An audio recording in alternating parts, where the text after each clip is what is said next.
ካናዳ ውስጥ በወር እስከ $7000 ለማግኘት የግድ ዩኒቨርሲቲ ዲግሪ ያስፈልጋል ብላችሁ ታስባላችሁ? መልሱ አያስፈልግም ነው። ብዙዎቻችን የማናውቃቸው ግን በካናዳ የሚኖሩ ወገኖቻችን ኢትዮጵያን የገንዘብ አቅም እየገነቡ የገንዘብ አቅማቸውን እየቀየሩ ያሉ በጣም በርካታ ኢትዮጵያውያን አሉ በካናዳ ውስጥ። በዚህ ቪዲዮ በካናዳ ውስጥ 10 ታዋቂ ስራዎችን እነግራችኋለሁኝ። በተለይም ደግሞ ኢትዮጵያን በካናዳ ውስጥ በጣም ያለምንም የዩኒቨርሲቲ ዲግሪ ያለምንም ሰርተፊኬት በካናዳ ውስጥ በቀላል ሙያ በሹፍርናና በተለያዩ በዴሊቨሪንግ በሞተር ሳይክል ልምድ እስከ $7000 ድረስ በወር የሚያገኙበትን ስራዎች ምን ምን እንደሆኑ በዚህ ቪዲዮ እነግራችኋለሁ። እስከ መጨረሻው ተከታተሉኝ።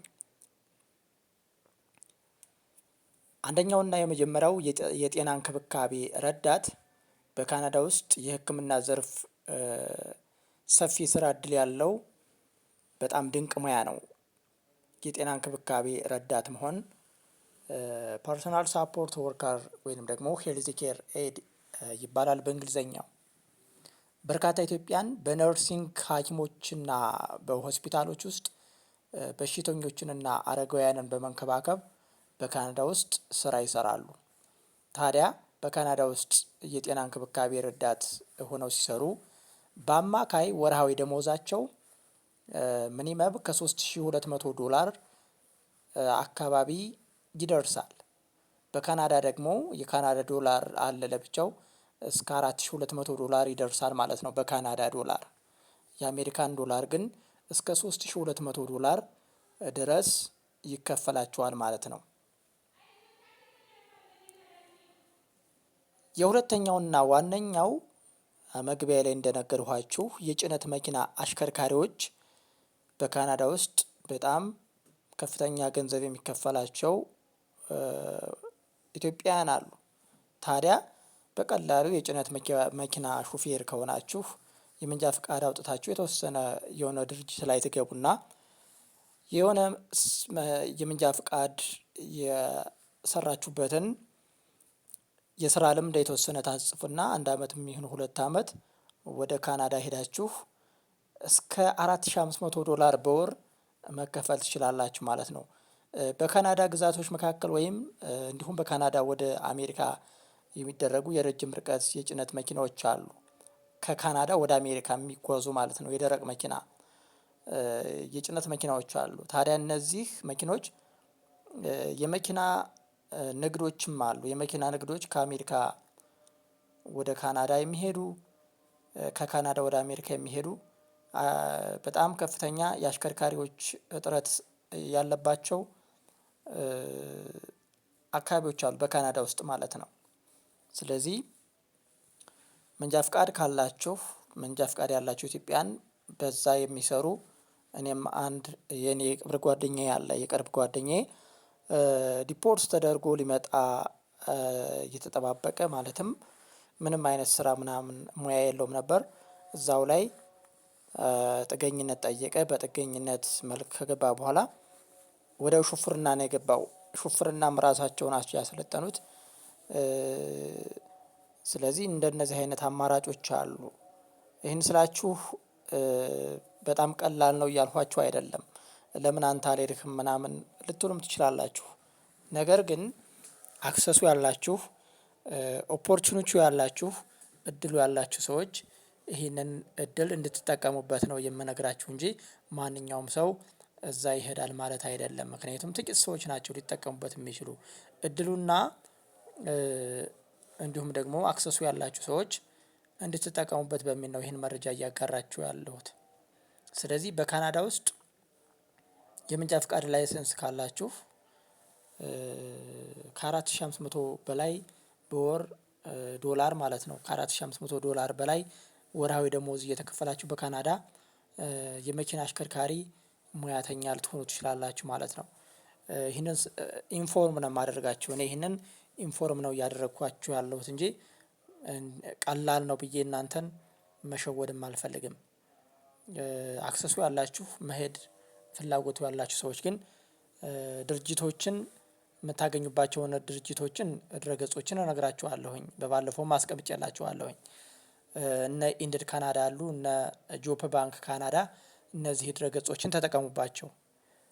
በተለይ ጆፕ ካናዳ እነኚህን ስራዎች ያወጣል። ስለዚህ ጆፕ ካናዳ የተሰኘውን ድረገጽ ተጠቅማችሁ አፕላይ ማድረግ ትችላላችሁ ማለት ነው። ዲስክሪፕሽን ቦክስ ላይም አስቀምጬላችኋለሁ። ጆፕ ካናዳ የተሰኘውን ድረገጽ ተጠቀሙ፣ ይጠቅማችኋል። በጣም ወሳኝ ድረገጽ ነው። ሌላኛውና ሶስተኛው የሶፍትዌር ኢንጂነር እና የአይቲ ባለሙያዎች በካናዳ ውስጥ እስከ $6500 ይከፈላቸዋል በወር። የሶፍትዌር ኢንጂነር የአይቲ ስፔሻሊስቶች በካናዳ ውስጥ ኢትዮጵያውያን አሉ፣ በርካቶች ናቸው። የዚህ ሙያተኛ ከሆናችሁ በካናዳ ውስጥ እስከ $4500 በወር ይከፈላችኋል ማለት ነው። $4500 በ170 አካባቢ አባዙት። በ170 በ160 አካባቢ ስታባዙት በኢትዮጵያ ብር በጣም ብዙ ብር ነው የሚመጣው። እስከ 650 ሺህ ብር አካባቢ ይደርሳል ብዬ አስባለሁ። ይህንን ብትመቱት በጣም ብዙ ነው ማለት ነው። ስለዚህ በካናዳ ግዛቶች መካከል በጣም በርካታ የሆኑ ባለሙያዎች ይፈለጋሉ። በካናዳ ውስጥ በካናዳ ክልሎች አሉ። እዛው ካናዳ ዋና ከተማው አለ። የሶፍትዌር ኢንጂነር እና የአይቲ ባለሙያዎች በጣም ይፈለጋሉ ማለት ነው። ከፍተኛ የቴክኖሎጂ ትምህርትና ልምድ ያላቸው ኢትዮጵያውያን በካናዳ የቴክኖሎጂ ኩባንያዎች ውስጥ በገንቢነት በዲቨሎፐር ማለት ነው፣ በዳታ አናሊሲስት እና በኔትወርክ ባለሙያነት በከፍተኛ ደሞዝ ይቀጠራሉ። ስለዚህ እድሉ ያላችሁ፣ ቻንሱ ያላችሁ የሶፍትዌር ኢንጂነር የአይቲ ስፔሻሊስት ባለሙያዎች ካላችሁ ይህንን መረጃ ኢንፎርም የማደርጋችሁ የመሄድ ፍላጎቱ ያላችሁ ጆፕ ባንክ ካናዳ የተሰኘው ድረገጽ ላይ ገብታችሁ የእናንተን የሚመጥናችሁን ሙያ ያወጡ ክላይንቶች ይኖራሉ። እነሱን ኮንታክት ማድረግ ትችላላችሁ ማለት ነው። ስለዚህ በካናዳ ከ6500 በላይ ዶላር ይከፈላችኋል ማለት ነው። የአይቲ ባለሙያ እና የሶፍትዌር ኢንጂነር ባለሙያ ከሆናችሁ ማለት ነው። በካናዳ ዶላር ደግሞ የካናዳም ዶላር ነው። በካናዳ ዶላር እስከ $10,000 ይደርስላችኋል ማለት ነው። አራተኛውና ሌላኛው የህፃናት እንክብካቤ ሰራተኛ ነው። ቅድም እንደነገርኳችሁ የጤና እንክብካቤ ረዳት ነርስ ማለት ነው። የህፃናት እንክብካቤ ሰራተኞች ደግሞ ኤርሊ ቻይልድሁድ ኤዱኬተር ይባላል። በዴኬር ማዕከላት ውስጥ ወይም በቪዛ መጥተው በቤቶች ውስጥ ህፃናትን የመንከባከብ ስራ በተለይ ለሴቶች የተለመደና ተፈላጊ ስራ ነው። በካናዳ ውስጥ በተለይ ለሴቶች በማዕከላት ውስጥ የህፃናት እንክብካቤን በማድረግ እስከ $2800 ድረስ በአሜሪካ ዶላር ማለት ነው ይከፈላችኋል ማለት ነው። በካናዳ ዶላር ደግሞ እስከ $3800 በካናዳ ይደርሳል ማለት ነው የህፃናት እንክብካቤ ሰራተኝነት። ስለዚህ ይህ ሙያም ዲኬር ለማድረግ የህፃናት እንክብካቤን ለማድረግ ይህንን ሙያ እድሉን የምታገኙና ፍላጎት ያላችሁ ሰዎች ካላችሁ አፕላይ ማድረግ ትችላላችሁ ማለት ነው። ጆፕ ካናዳ የተሰኘው ድረገጽ ላይ ገብታችሁ አፕላይ ማድረግ ትችላላችሁ። ሌላኛውና ዋነኛው ነርሲንግ ነው። ነርሲንግ በኢትዮጵያ በነርሲንግ ተመርቀው ካናዳ ከገቡ በኋላ የካናዳን ፈተና ካለፉ እውቅና የሚያገኙ ባለሙያዎች በከፍተኛ ተፈላጊነትና ጥሩ ደሞዝ እየተከፈላቸው በካናዳ ውስጥ መስራት ይችላሉ ማለት ነው። አምስተኛው የምነግራችሁ ያው ነርሲንግ ነው፣ የጤና ሙያተኛ ማለት ነው። የካናዳን ፈተና ታልፋላችሁ። አፕላይ ካደረጋችሁ በኋላ ፈተና ይፈትኗችኋል። ከሱ በኋላ ፈተናውን ካለፋችሁ እስከ $5500 የአሜሪካ ዶላር ይከፈላችኋል ማለት ነው በወር እስከ $5500 በወር ምን ያክል እንደሚመጣ ስፖት ወደ 800,000 ብር ይደርሳል በኢትዮጵያ ማለት ነው። በካናዳ ዶላር ደግሞ $8000 ይሆናል ማለት ነው በካናዳ። ሌላኛውና ስድስተኛው የታክሲ አሽከርካሪዎች ነው። የታክሲ አሽከርካሪዎችና የዴሊቨሪ ባለሙያነት ዴሊቨሪ ሞተረኛን ጨምሮ ማለት ነው። እንግዲህ የታክሲ አሽከርካሪዎች ከተማ ላይ በተለይ የታክሲ አቅርቦት በሌለባቸው አካባቢዎች ላይ ሹፌሮች በጣም ውድ ናቸው። በካናዳ ውስጥ ዴሊቨሪም ይሰራል። የዴሊቨሪ ስራዎችንም በካናዳ ውስጥ መስራት ትችላላችሁ። አዲስ ስደተኞች በተለይ ፈጣን ገቢ ለማግኘት የራሳቸውን ሰዓት አመቻችተው ለመስራት የሚጠቀሙበት የሙያ አይነት ነው። ይህ ሙያ ለምሳሌ ምግብ በማድረስ ሊሆን ይችላል፣ በሞተር ሳይክል አሊያም በሳይክል ሊሆን ይችላል። የዴሊቨሪ ስራ በስፋት ይሰራል። በዚህ ደሞዙ ደግሞ እስከ $2500 ይደርሳል። እስከ $2500 $2500 አካባቢ ይደርሳል ማለት ነው። በካናዳ ዶላር ደግሞ እስከ $4500 ይከፈላል ማለት ነው።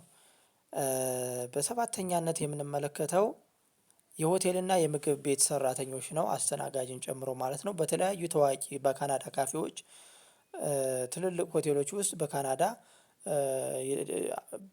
ደንበኞችን በማገልገል በምግብ ዝግጅትና በጽዳት ሰራተኝነት በርካታ ኢትዮጵያን ወጣቶች ይሰማራሉ።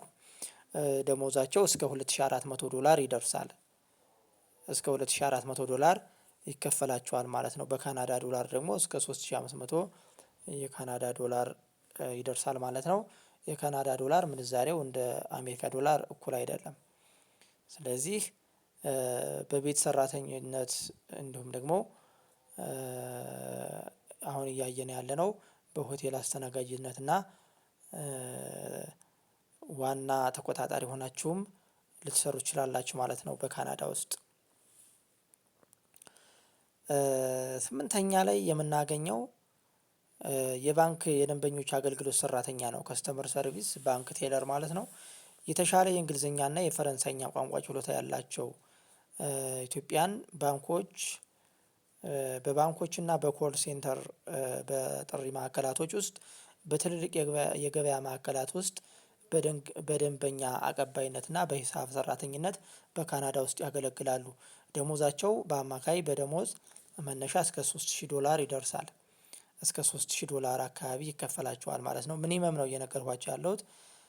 በካናዳ ዶላር ደግሞ እስከ $4200 የካናዳ ዶላር ይደርሳል።